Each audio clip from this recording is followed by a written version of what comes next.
I was just taking the trash out. That's when I saw it. A limited edition Lamborghini practically bouncing off the ground.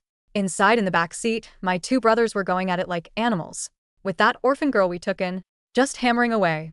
I didn't even blink. I just quietly recorded the whole thing and sent the video to the biggest news outlet in the world. 7 p.m. tomorrow, I typed. I want the whole world to see this. Last time around, that little nobody, just because my brothers were using her, stole my life, my identity as the heiress Catherine Blackwood. At my birthday bash, the Blackwood Gala, she and my brothers blocked me at the door, twisting everything around. What makes you think you belong here? You little street rat, she sneered. I'm Catherine Blackwood. Now you can crawl back to whatever hole you came from. And try not to embarrass yourself. Last time I was so scared of my brother's anger. I let her walk all over me. But this time, hell no. The next evening at the party, she stepped right in front of me, just like before. I kicked her so hard she landed flat on her butt. Who the hell do you think you are blocking my way? I glared at the housekeeper standing nearby and said, well, get this fake out of my sight. Everyone just stood there, mouths hanging open. Nobody expected me, the girl who always took it, to actually fight back. The housekeeper scrambled to help her up, giving me a nervous look. Catherine, honey, you can't treat Amanda like that. What will your brother say? She knew damn well I was the real Catherine, but she played along with their game. Listen up, you old bat. There's only one Catherine Blackwood in this family. Got it? The housekeeper flinched, head down, not saying a word. I slapped her so hard she fell. Can't even tell who your boss is. You're useless. Get out. Last time this switch, seeing my parents were never around, took orders from my brothers like they were royalty. She abused me, Catherine Blackwood, like I was nothing. That orphan. Amanda even got her to hire someone to disfigure me and then murder me, dumping my body somewhere. The housekeeper did everything Amanda said. A total puppet. Now she was shaking, kneeling on the floor, but Amanda told me what to do. I was just following her orders. Your brothers will hear about this. They won't be happy, she whined. Amanda, acting all innocent, started trying to win people over, helping the housekeeper up and acting all big sister to scold me. See, this is what happens when you take in a stray. After all these years with us, you still can't shake those nasty little lies. Amanda's bestie, Brittany, rushed over, hooking her arm through Amanda's and shooting me a dirty look. You're so gross. Taking advantage of the Blackwoods' generosity and your spewing lies. At Amanda's party, the room buzzed with whispers. She's just using them. I heard the Blackwoods have been so good to her, like she was their own daughter. Amanda even shares everything with her. An orphan trying to pretend she's Catherine Blackwood. Please, she's got a death wish. He didn't know anything. I was the one who felt sorry for Amanda and begged my parents to take her in. When she got older, she turned on the charm and sucked up to my brothers. So whenever there was some event, my brothers would take Amanda and lock me up in my room. After a while, everyone just assumed she was Catherine Blackwood, and I was the charity case. This time it was different. My dad's a billionaire, the one who calls the shots. My mom's a huge actress. A lot of these people in the room, their entire lives depended on my parents. Why should I let this orphan and my brothers walk all over me? I looked around the room, my eyes settling on Brittany, my heart burning with hatred, my fists clenching. Your dad's whole business only exists because he begged my dad for funding. Ask him if he dares interfere with my family's business. Brittany, humiliated in front of everyone, couldn't take it. She went to slap me. I grabbed her wrist and slapped her across the face hard. Her face twisted with rage, her chin trembling. You little bastard. How dare you hit me?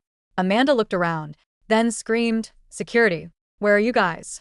The security guard started to move, but I turned and glared at them, a look so sharp they froze in their tracks. I'm Catherine Blackwood. Nobody lays a hand on me. Amanda shrieked, afraid someone might believe me. Catherine, everyone knows you're just an orphan my parents took in. You think you can lie and everyone will believe you? Dream on. The others nodded, agreeing. She has a point. The Blackwood boys always bring Amanda to everything. Never seen you. This was supposed to be a party celebrating Amanda joining the scene. And this little nobody ruined it. I laughed. I turned to my personal assistant. Get my beloved brothers down here. The orphan we took in is trying to impersonate Catherine Blackwood and ruin our family name. Ask him if he wants Amanda to be a laughingstock. The assistant hesitated. She knew my brothers were obsessed with Amanda, practically worshipping her and turning her into a social media star. Every time Amanda messed with me, they'd take her side, yelling at me for being disrespectful, grounding me, and forcing me to apologize. Go. I've got this. Hearing that, the assistant finally left. Amanda just laughed. Catherine, have you learned nothing? Have you forgotten how your brothers treat you every time you cross me? She knew my brother Stephen would protect her no matter what. Last time when Amanda told the housekeeper to throw acid in my face, I called Stephen, begging for help. He didn't believe me. He yelled at me for lying about Amanda and told me to drop dead somewhere else. I died full of despair and pain, beat to death by the people Amanda hired. My body dumped in the freezing river. This time they would pay. Unexpectedly, before Stephen even showed, my childhood best friend, Michael, came strutting and carrying a giant bouquet of flowers. Catherine, he said, I wanted to show you how much I care about you. So I bought every rose in town to make this bouquet. Brittany looked shocked. She glanced at Amanda, nervous and confused. Michael, Just say that to me. looking at Michael's adoring gaze. I wanted to puke. He used to cling to me, always wanting to play wedding, telling my parents he would marry me when he grew up. But then he saw Amanda and ditched me for her. When Amanda made my life a living hell, he did nothing. Walking right up to Amanda, Michael smiled gently, tucking a strand of hair behind her ear. You're beautiful, Amanda. Then he turned to me, his eyes like knives. You think we're stupid enough to believe that you are Catherine Blackwood, just because you made up a random story? Get real, Catherine. If you begged me right now, I wouldn't give you a second look, said, his face twisted in disgust. There is only one person I love, and that is Amanda, the real Catherine Blackwood. Michael, who used to swear he'd love me forever, was now groveling at Amanda's feet, calling me a liar. The others, already unsure of my identity, immediately believed Michael. Amanda has such a big heart. She let this stray hang around. And this is how she's repaid. Someone should have left her to die in the streets. Now she just causes problems. Amanda looked thrilled, a flicker of triumph in her eyes. Seeing them together, I laughed. Took a white jade pendant from around my neck. This is the Phoenix Blood Jade. Only the real Catherine Blackwood can wear it. Amanda, do you have one of these? Several people hurried closer, peering at the pendant. Many of them had been friends with my parents for years. They gasped. I heard Mr. Blackwood talking about. This looks like Catherine is telling the truth. Weird. Why did Stephen say Mr. Blackwood wanted us here to support Amanda? Amanda went pale, her eyes wide with panic. She had no idea about the Phoenix Blood Jade. Michael suddenly laughed. Catherine, you think you can fool everyone? You want us to believe that something that looks like you, found in the trash, has been passed down through for your family for generations? That's just pathetic. The others looked confused, again, shifting their gazes between me and Amanda, unsure what to think. I was raised with culture and class.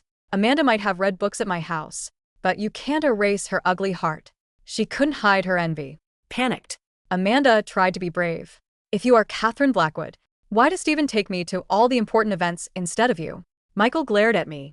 Amanda treated you like a sister, and you turn around and do this? You are worthless. They ganged up on me, and the crowd agreed with them again. I started to talk, but the security guards grabbed my arms. Amanda's friend Brittany slapped me across the face. Then she beat me with her purse. You're just a stray. The Blackwoods took in. And you think you could take Amanda's place? Apologize to Amanda now. Blood trickled from my lip. It fell to the floor, making a blood flower. I stared at them, growling. Wait until my parents get here. They will not be happy. Last time, Amanda replaced me, and my parents never knew. They thought I had run away. This time, I told them they would be here in minutes. Amanda whispered, your parents are out of the country. They aren't coming back. Why are you such a bad liar? Besides, Michael's dad is friends with my parents. He has a multinational group. Even if my parents found out, they would not be able to do anything. Then someone yelled, what is going on here? What do you think you're doing? Stephen showed up with 8 bodyguards. The security guards released me. Amanda almost fell, but then she saw it was Stephen, and she looked relieved. Stephen saw that Amanda was okay and glared at me. Good thing Amanda is okay. If anything happened to her, no matter how nice you are, I won't let you off easy last time. No matter what happened, Stephen chose Amanda to stay alive. I tried to copy Amanda, but they just made fun of me. I just laughed. Oh. You want me to copy Amanda? Do you want me to be ungrateful and pretend to be someone I am not? Why would I copy someone like that, Stephen? Do you really think you can fool everyone? Everyone thought Stephen was right. That stray that the Blackwoods took in is acting crazy. She is yelling at everyone. What does it mean to be ungrateful? I spit on someone like that. The assistant pointed at Amanda. She is the stray. Catherine is Catherine Blackwood. Stephen slapped the assistant and shouted, "Don't say that about Amanda. She is a good person." Then he glared at me. "Did you tell her to do that? I have been too nice. That is why you do not respect me. Do you not know who you are?" Michael hugged Amanda. "Only Amanda is the one that I love. Catherine, you want to marry me? I would rather die." Then he gave flowers to Amanda and got on one knee. Amanda. I will love you forever. Will you marry me?" Amanda cried. "I will." After Michael put the ring on her, she looked thrilled. Then she saw me, and she faked that she felt bad. I used to pity Catherine. I treated her like a sister. But this is what I get. She tries to steal everything that I have. She started to cry to get everyone to feel bad for her. She laughed and looked at me in a way that let me know that she had won. Even grabbed my arm and shouted, "Why are you laughing? Get on your knees and apologize, or I will kick you out of this house." Amanda wanted me gone, but she acted like she felt bad for me. "Stephen, don't be mad. Everyone knows that she is a fake Catherine. You can mess with me if you want, but this is embarrassing for my family." Stephen kicked me. "Apologize." I didn't kneel. Stephen was my brother. I looked at Stephen. "Stephen, have you forgotten that you lived here? You can't tell me what to do." He laughed. "What do you mean my parents aren't here? I am in charge. You won't kneel? Then I will throw you out. Don't ever come back." Amanda looked happy. "You thought Stephen was nice. Like me, you can't make me feel bad." Guards cut her face, cut out her tongue, and see how she does now. Stephen agreed. Amanda thought she was about to win. Then a group of bodyguards came in and cleared the way. Then someone asked, "Who said they would cut my daughter's face and tongue?"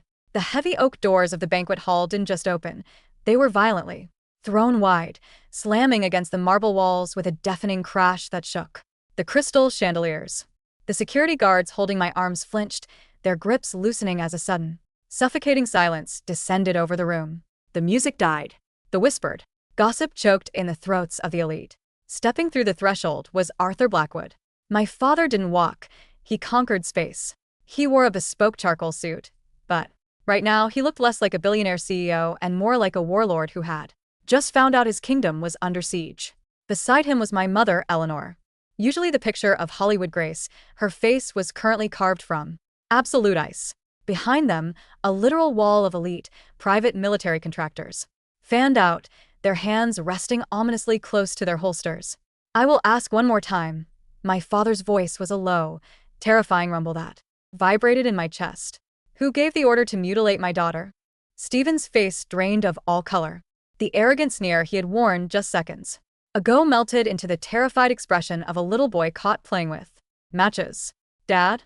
Mom?" he stammered, his eyes darting frantically. What are you doing here? You're supposed to be in Geneva. Your flight." "My flight was a decoy, you imbecile," my father snarled, striding forward. The crowd of socialites, billionaires, and sycophants parted like the Red Sea. No. One dared breathe. A precaution because I received an anonymous tip that rats were infesting my house. He stopped in front of me. His eyes fell on the blood dripping from my split lip, staining my dress. I saw the muscle in his jaw feather. His fists clenched so tightly his knuckles turned bone white. "Catherine," my mother whispered, breaking past him. The legendary actress wasn't acting now. Her hands, trembling slightly, reached out to cradle my face. She ignored the blood, pulling me into a fierce, desperate embrace. "My God, my beautiful girl, we're here. Mommy's here." The room collectively gasped. The reality of the situation crashed down on them, like an anvil. Mommy, Amanda, still standing by Stephen, looked as if she had been struck by lightning. Her fake tears instantly dried up, replaced by a raw, naked panic. She stumbled backward, her newly acquired engagement ring flashing under the lights. "Mom? Dad?" Amanda forced a trembling, sickeningly sweet smile, trying to salvage her lie. She took a step toward them, her voice taking on that pathetic, practiced whine. "Thank God you're here. This crazy girl." She sneaked in and smack. The sound echoed like a gunshot. Amanda collapsed to the marble floor, clutching her cheek. My mother stood over her, her hand still raised, her eyes blazing with a maternal fury so pure it was terrifying. "Do not ever," my mother hissed, her voice dripping with venom, "call me Mom again. You are a parasite we allowed into our home out of pity. And you dare try to steal my flesh and blood's identity." Stephen jolted forward, his brainwashed devotion to Amanda overriding his fear of our father. Mom, stop. Have you lost your mind? This is Amanda. That girl over. There is a liar, a stray. She manipulated you. My father didn't yell. He didn't have to. He simply turned to Stephen and delivered a backhand so vicious it sent my brother crashing into a table of champagne flutes. Glass shattered everywhere, raining down on Stephen as he groaned, blood immediately pouring from his nose. You worthless, blind fool, my father said softly, a tone that made the seasoned executives in the room shiver. You look at the phoenix blood jade on her neck, a relic your grandmother gave to my wife, which we placed on Catherine the day she was born, and you call her a stray? You look at her face, the exact mirror of your mother at 19, and you choose this. He pointed at Amanda, who was cowering on the floor. This mediocre imitation? I wiped the blood from my chin, stepping out of my mother's embrace. I felt no Pain. only the intoxicating, electric thrill of vengeance. I looked up at the grandfather clock at the end of the hall. 6:58 p.m. Dad, I said, my voice steady, carrying through the dead silent room. Stephen didn't just forget who I am. He and Thomas have been locking me away. They've been parading Amanda around as your daughter. The housekeeper facilitated it. Brittany, I pointed to the girl who had just beaten me with her purse, who was now visibly shaking, assaulted me. And Stephen just ordered these guards to cut out my tongue. My father's eyes slowly tracked to the security guards who had held me. The men instantly dropped to their knees, raising their hands in surrender. Mr. Blackwood, sir, we didn't know. Young Master Stephen told us. Take them to the basement. My father ordered his private contractors. He Didn't even look at them as they were dragged away, kicking and pleading. He then turned his gaze to Michael, who was standing frozen, the bouquet of roses he had bought for Amanda drooping in his hands. Michael, my father said, his voice deceptively calm. I gave your father his first bridge loan. I built your family's empire. And I hear you just called my daughter a liar and proposed to her abuser. Michael swallowed hard, his eyes darting between me, the undeniable true heiress, and Amanda, the fraud bleeding on the floor. Arthur, sir, I was deceived. Amanda told me. Save it, I interrupted. I stepped toward Michael, enjoying the way he shrank away from me. You didn't love me, Michael. That's fine. But you chose to step On my throat to elevate a rat. You'll pay for that. I glanced at the clock again. 6:59 p.m. Amanda, realizing the tide had permanently turned against her, scrambled to her knees. She grabbed my father's pant leg. Mr. Blackwood. Please. I didn't mean To. Stephen and Thomas forced me. They were obsessed with me. They wouldn't let me leave. I was just a victim of your sons. Stephen, spitting blood from his mouth, stared at Amanda in absolute shock. Amanda, what are you saying? I protected you. I loved you. You're crazy, she shrieked at him, throwing him entirely under the bus. You forced me into this. Both of you. I couldn't help it. I started to laugh. A deep, resonant laugh that echoed in the silent hall. Everyone stared at me as if I were a demon, but I didn't care. I looked at the clock. 7 p.m. You know, Amanda, I said softly, walking until I was standing right over her. You say my brothers forced you, but from what I saw yesterday, you seem to be enjoying it quite a bit. Right on cue, a phone buzzed in the crowd. Then another. Then 5. Then 50. A cacophony of text alerts, news app notifications, and Twitter alarms erupted. Across the ballroom, every single person in the room reached into their pockets. Or purses. I watched Michael pull out his phone. I watched his brow furrow as he read the breaking news alert from Global Herald, the largest media conglomerate on the planet. Breaking. The Blackwood heiress fraud. Exclusive video reveals sickening twisted relationship behind society's golden girl. Michael tapped the link. So did Brittany. So did my father. Suddenly, a symphony of inappropriate sounds filled the elegant ballroom. The heavy, unmistakable panting of a woman. The grunts of men. The sound of flesh slapping against flesh. It was echoing from hundreds of speakers simultaneously. Oh, Stephen, yes. God, don't tell Thomas. The digitized voice of Amanda moaned from the screens. Shut up, he's right beside us. Thomas's voice groaned. In the background, I looked at Michael. His face was no longer pale. It was a sickening shade of gray. He looked down at the video, the ultra-high-definition, undeniable footage of his pure, innocent, sweet fiancé getting utterly used by both of the Blackwood brothers in the back seat of a bouncing Lamborghini. Michael slowly raised his eyes, looking at Amanda on the floor. He looked at the diamond ring he had just placed on her finger. Then he threw up, right on the marble floor. No! No! Amanda screamed, clawing at her own hair as she realized what was playing. It's a deep fake. It's AI. Catherine made it up. Catherine is trying to frame me. I recorded it from the front seat, you stupid bitch. I whispered down to her, leaning in close, so only she could hear. I didn't even blink. The ballroom erupted into chaos. The whispered gossip turned into loud, disgusted shouting. The high society figures who had praised Amanda just 10 minutes ago were now looking at her like she was a diseased corpse. Disgusting, a dowager yelled.